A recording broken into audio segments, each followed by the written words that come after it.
Welcome to Whisky.com, where fine spirits meet. My name is Lüning, Horst Lüning. I'm the master taster of Whisky.com, and today I have this second single grain whiskey as I promised.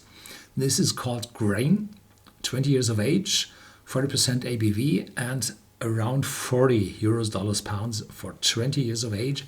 That's not a single malt whiskey, it's a single grain whiskey. That means typically you have, well, a whiskey made out of wheat, unmalted wheat. This is cut into sugars by heat and pressure typically, and then you can, well, ferment it into beer and then distill it as the malt whiskey.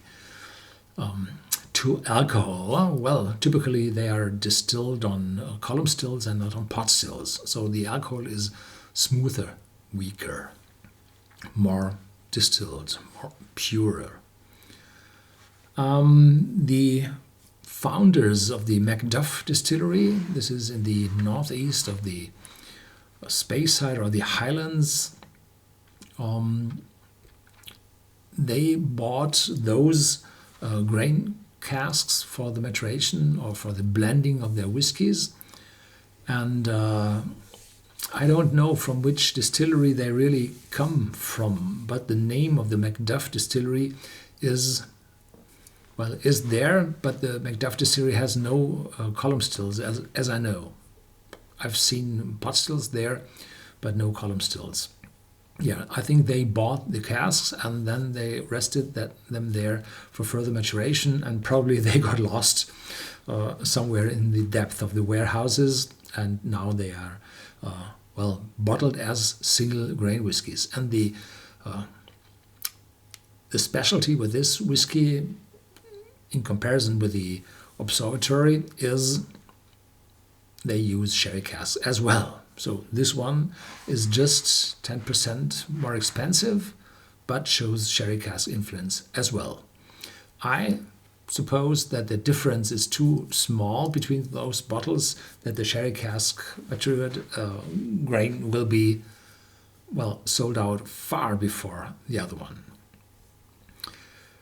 Yeah. That's it. Time for a sip.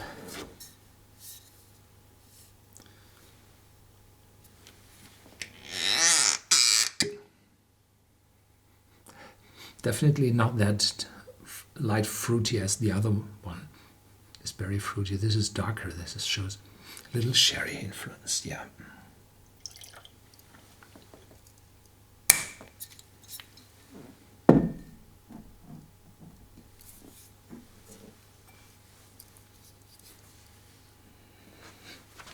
Sherry cask, definitely, and a good portion of vanilla. So it's said that these are ex-sherry casks and fresh, burned, charcoaled, other oak casks. And the strong vanilla shows those fresh charred casks, and the sherry note on top shows there's sherry cask present as well.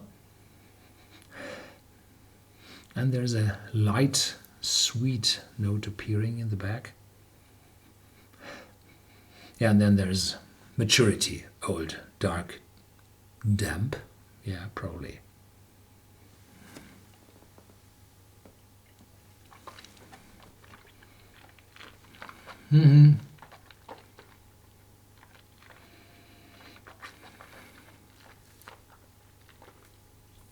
Juicy, oily. And then, well, oakiness after 20 years of maturation. No chance to get out of that without oakiness.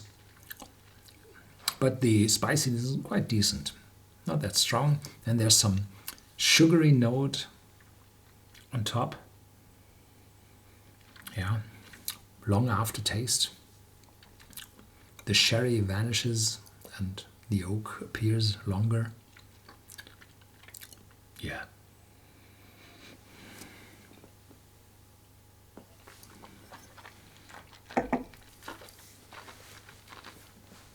So I'm no friend of grain whiskies at all.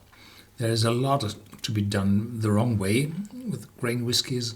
Typically they use up to 9 times refill casks And this one got good ones, which matured, stayed longer in that cask, so that there's not these typically very worn out casks, which bring a lot of tannins and extreme bitterness. No, not at all.